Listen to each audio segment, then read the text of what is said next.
Hey everybody, Marty Missouri here, November 11th, 2023 with your weekly economic update. I think I can keep this one really quick. There wasn't a lot of data out this week and pretty much singing the same tune, meaning we dropped another couple of points this last week, negative 29 in our PWA index. So we are firmly in the recession 2024 camp. As for just a handful of our inputs I thought I'd share with you, one that I already shared this week, consumer confidence, we talked about that, but I just thought I'd throw it up there again. University of Michigan, folks aren't feeling good about their present conditions or their forward outlook, and they actually think inflation is going to pick up over the next year, and you can see the conference board's reading also. These are just not good, strong confidence readings, and of course it's consistent with our view that the economy is weakening and the consumer is beginning to feel it. I may show you a little bit more here before I'm done tonight. Jobless claims still historically low, I will say that, at 217,000. That's low, right? 1970s low. But as I pointed out, you can see my white lines here.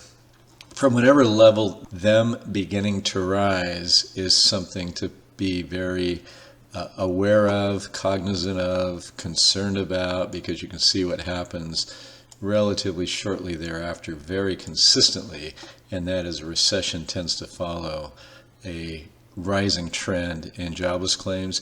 In terms of continuing claims, they actually are continuing to be pretty elevated here, right? I can't say you've got, 50-year lows. Essentially what this says about the labor market is that folks aren't getting laid off en masse, so to speak, but folks who are unemployed aren't finding jobs right here. This just continues to go up. Consistent with a weakening economy, not an economy in recession just yet, but one that we think is likely heading down that path. The Kansas City Labor Market Conditions Index, you can see that's been rolling over quite notably here of late from a high level, granted. Of course, we had that COVID shock all at once. Yeah, but look at the trend leading into the previous two recessions. So certainly a red flag as it relates to the labor market. Global PMI is down for the fifth consecutive month, right literally on the dividing line in the views, or actually the facts surrounding the life of purchasing managers globally. We would be in contraction here if we continue at that pace. The sector to SPX ratio, or S&P 500 ratio, 30-day look at what the action in the stock market may be portending about the economy. So tech, massive outperformer, and I'm going to show you a little bit here on that in a minute. 100 means it's performing the same as the S&P 500. So tech has just, of course, we saw this last week, particularly on Friday, just a massive rally. Financials slightly underperforming the S&P. Consumer discretionary underperforming the S&P. Material stocks notably underperforming the S&P. Energy hugely underperforming the S&P. Industrials underperforming the S&P. Consumer staples outperforming the S&P. Utilities outperforming the S&P. I will say that healthcare is notably underperforming. Two of the three defensive sectors are outperforming the S&P. Virtually none of the cyclical sectors, so to speak. A lot of people think tech is a defensive sector in today's world. Not sure I'm in that camp, but it's outperforming, as I noted, the S&P. So this right now paints a somewhat negative picture about the market view of the overall economy. And again, I'm going to speak to this. In fact, I'm going to borrow from a Bloomberg columnist to kind of, again, make the same point I've been making about tech versus the rest of the market. So folks, that's it in terms of the screens. I just threw out 5 of our 47 inputs because there just wasn't a lot of movement this last week. So with regard to the market, we'll just do a really quick review just because we had such a massive move on Friday. Review of the S&P, the Qs, the 10-year yield, and then the dollar. But I wanted to start with this from one of Bloomberg's market analysts. The tech rally sees it grab greater share of the S&P 500. And this is something to be aware of because we haven't seen this kind of influence. 29% of the S&P 500 is tech since, frankly, the tech bubble of the late 90s, early 2000s, and we know how that played out. So it is by far the best performer of the 11 S&P 500 sectors, to put it mildly. And one point I keep making, the so-called Magnificent Seven stocks, if those weren't in there, the market would be down on the year. The S&P, the other 490 some stocks as a group are negative.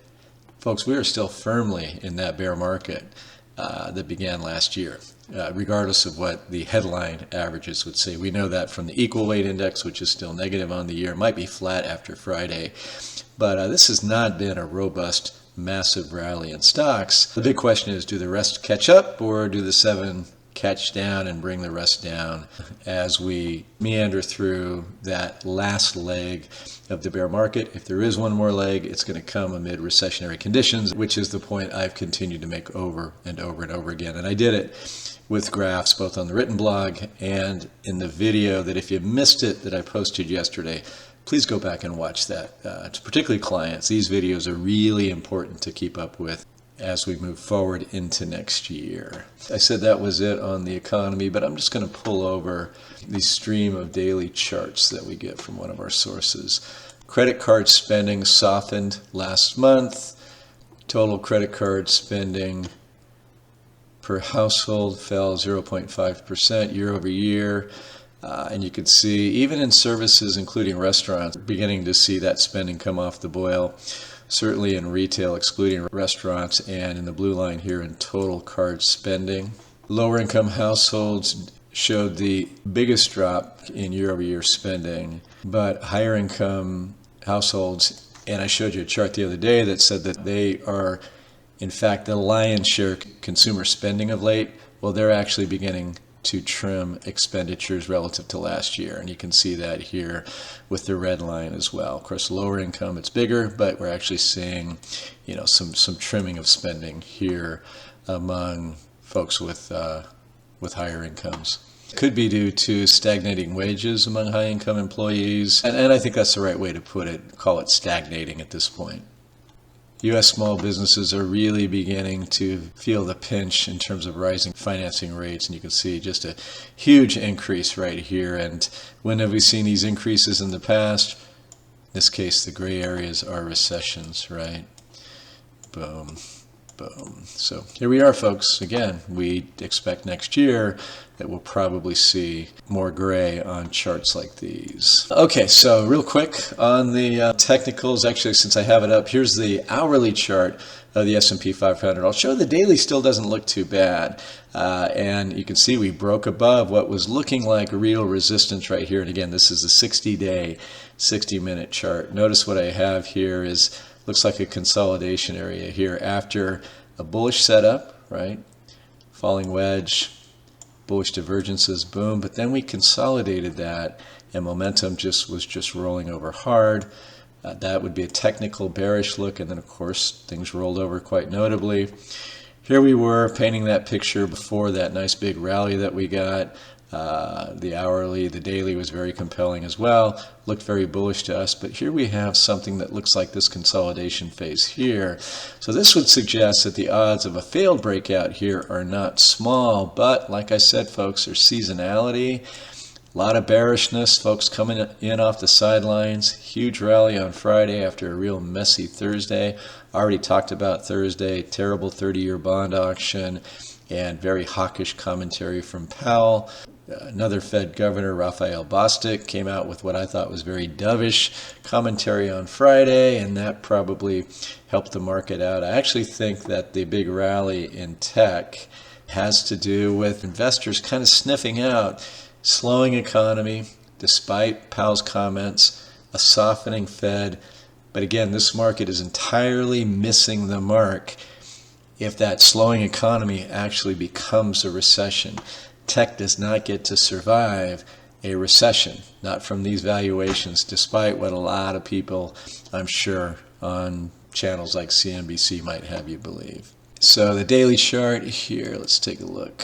We broke out above that 50-day moving average, tested it. Friday essentially passed that test in a big way, resting right on that downtrend line.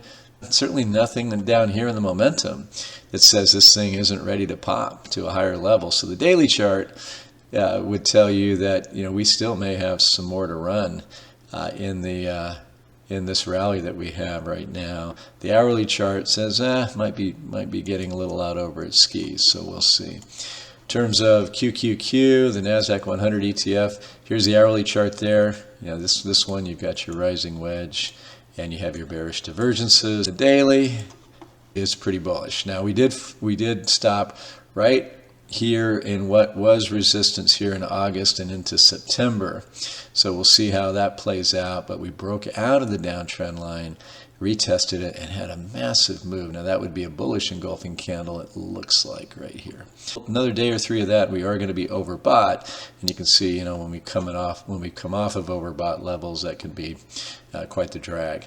But the hourly would say, we might enter the week with a little bit of weakness this next week. But right now, there's nothing on the little bit longer term chart, the daily, that says this party has to end right here. Now, we do have CPI next week. Consensus thinks it's actually going to come in soft. If it's soft enough, that's going to be more juice for this rally right here. If it's hot, though, things will probably roll over pretty notably. As for yields, right now, until or if we enter recession, falling yields are a boost to equities. A little bit of a move here, momentum, because we've kind of flattened out right here. To me right now, this still looks like a bearish chart and suggests that yields could go lower. So a weak CPI next week would be bullish for bond prices, bearish for bond yields, bullish for stocks, as I said already. In terms of the dollar had a pretty good week last week. I think it was up 4 of the 5 days. In fact, that's what you're looking at here. Right now it looks to me like this could be, we could look back on this and it looks like a bear flag. Lots of folks, by the way, disagree with me on this one, but we shall see. So if we get weak CPI next week, that's going to bring the dollar down. That's bullish for stocks. Hot CPI, dollar will ramp on that because it is trading on interest rate differentials currently, and once again, that would be bearish for stocks. So folks, this is not the setup that we had week before last that I just pointed to. Lots and lots of bullishness. Still not bearish when I look at yields in the dollar. Equity charts, particularly on the very short-term charts, starting to look a little bit suspect. All depends on, I think, data and Fed commentary over the coming week. All short-term stuff, folks. Clients, this is not the stuff that's actionable for us. What's actionable is the underlying fundamentals. As long as our longer-term overall macro view says that recession looms in the next few months, we've got to play it somewhat cautious and stay hedged and very diversified and pretty liquid right here in this market. I will leave it there. Hope you have a great rest of the weekend. Thanks for watching and listening. Talk to you next week. Bye-bye.